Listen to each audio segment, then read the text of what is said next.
Who should be the MVP of the NBA between Ja Morant, Joel Embid, and Nikola Jokić? The race for the most prestigious award is back again. The MVP season is here, and each new season comes with new contenders building strong cases for their bid as the league's most valuable player. In today's video, we'll find out who deserves the award between Joel Embid, Ja Morant, or Nikola Jokić.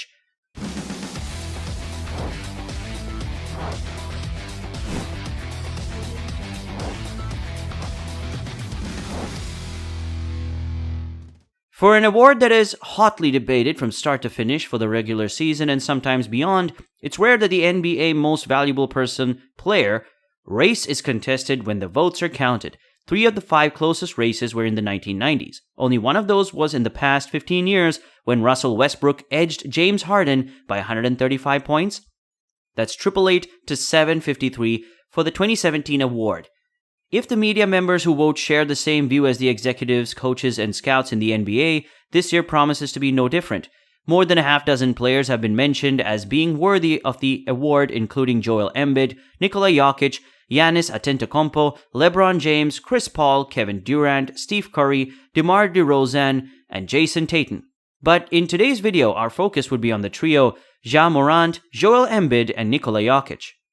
What is the NBA MVP award? The National Basketball Association's Most Valuable Player Award, or the MVP, is an annual National Basketball Association award given since the 1955-56 season for the best performing player of the regular season. The winner receives the Maurice Podoloff Trophy, which is named in honor of the first president of the NBA, who served from 1946 until 1963. Until the 1979-80 season, the MVP was selected by a vote of NBA players.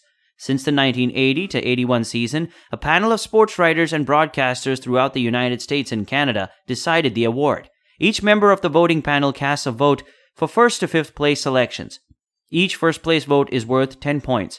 Each second place vote is worth 7 points. Each third place vote is worth 5 points. Fourth place is worth 3, and fifth place is worth 1. Starting from 2015, one ballot was cast by fans through online voting. The player with the highest points total wins the award. As of the 2020-21 season, the current holder of the award is Nikola Jokić of the Denver Nuggets. Jokić is the second-round draft pick to win the award, being drafted 41st by Denver in the 2014 NBA Draft. Who deserves the MVP? Joel Embid. Joel Embid is looking like the most dominant inside-outside threat in the game since the February blockbuster deal that brought him to the city of brotherly love. While it was a dream start to the partnership in Philly, his winning streak came to an abrupt end in the NBA's game of the regular season against the Brooklyn Nets. Embid put up 27 points and 12 rebounds, but sat the fourth quarter as the game was already in the books in the Brooklyn blowout. He bounced back in spectacular fashion with 35 points and 16 rebounds, coming just 3 assists away from a triple-double against the Magic of the Sixers OT win in Orlando. Philly lost a tough game in Denver as 2 of the top contenders for MVP went head-to-head. Embid had 34, 9 and 4 assists, but Jokić had the last laugh as the Nuggets dealt the Sixers their second loss in their last 3 games. Prior to James Harden's debut, Embid was averaging 29.6 points and 4.5 assists with 61.0% true shooting and a 37.7 usage rate. Since Embid first put on a Philadelphia 76ers uniform, he's had an average rating of 3.6 assists with 60.4% true shooting and a 36.8 usage average. This nowhere near amounts to a drop-off. If anything, Embid's numbers are deflated by uncharacteristically rocky performances from the floor against the Miami Heat and Brooklyn Nets. Nikola Jokić. It was a busy week for Jokić and the Nuggets, who just won 2 of their 4 games. Strangely enough, the Nuggets dropped both their games in Denver, but won 2 away from home. Jokić started with a colossal game against the Kings in Sacramento, going for 38, 18, and 7 assists in a narrow win, which secured Nugs 10 wins in 11 games. On their return to Denver, the Nuggets slipped a bit, losing to Golden State first and then to Toronto. Jokić was an assist away from a triple-double with 23, 12, and 9 assists in the 6-point loss against the Warriors. In their second of back-to-back losses, Jokić went for 26, 10, and 7 assists at the Nuggets, fell to the Raptors 115 to 127. In the interest of honesty, I'm running out of unique ways to make Nikola Jokić MVP's case. This space has already debunked the arguments most likely to be used against him. It's come to the defense of his, defense. It was discussed his near-total dominance in catch-all metrics, and it was focused on his bandwidth to ferry the Denver Nuggets to the fringes of contention despite a supporting cast not healthy enough to warrant it. Maybe it's his efficiency across all levels. He receives ample shine for his passing and shooting, but he was one of the league's most lethal touches from in-between range, among 142 players who have attempted at least 50 shots from 5 to 9 feet from the basket. DeAndre Ayton, with 63.2%, is the only one converting his at a higher clip than Jokić, who has 61.5%, and the former's mark comes on significantly less volume. Ja Morant. The Grizzlies bounced back in a big way after a disappointing loss to the Houston Rockets with 3 straight wins. Ja Morant has been the catalyst for Memphis all season long and continued to do so over the last week. He led the Grizz over New Orleans with 24, 8, and 8 assists, and had some of his sidekicks like Jaren Jackson Jr. and Desmond Bane step up to get Memphis back to their winning ways.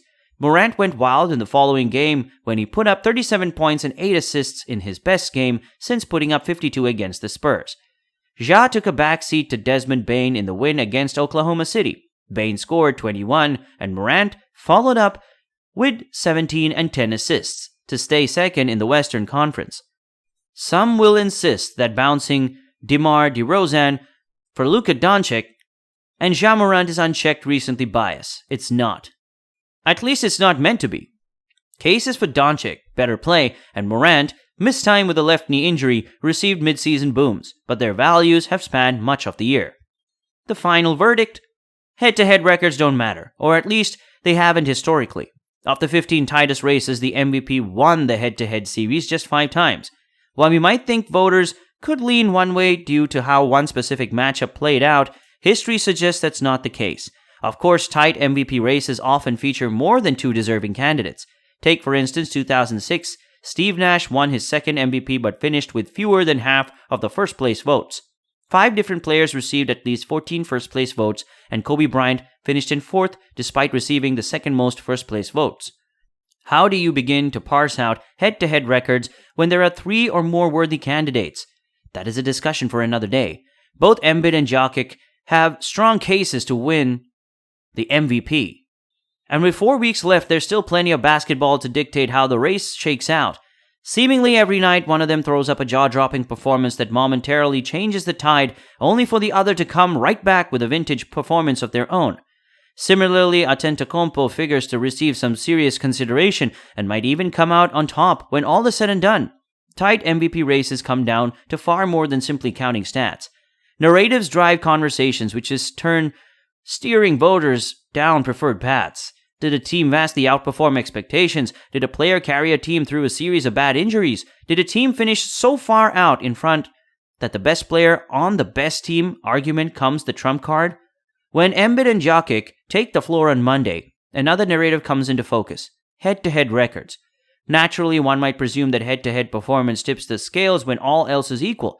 To get the best sense of whether these head-to-head matchups actually factor in, I examine the closest 15 MVP races since the NBA-ABA merger in 1976, as determined by the difference between first and second place votes. And this brings us to the end of the video. If you enjoyed this video, kindly like and hit the subscribe button to see more videos like this. While you're here, click on one of the other 2 videos on your screen, and I'll see you there.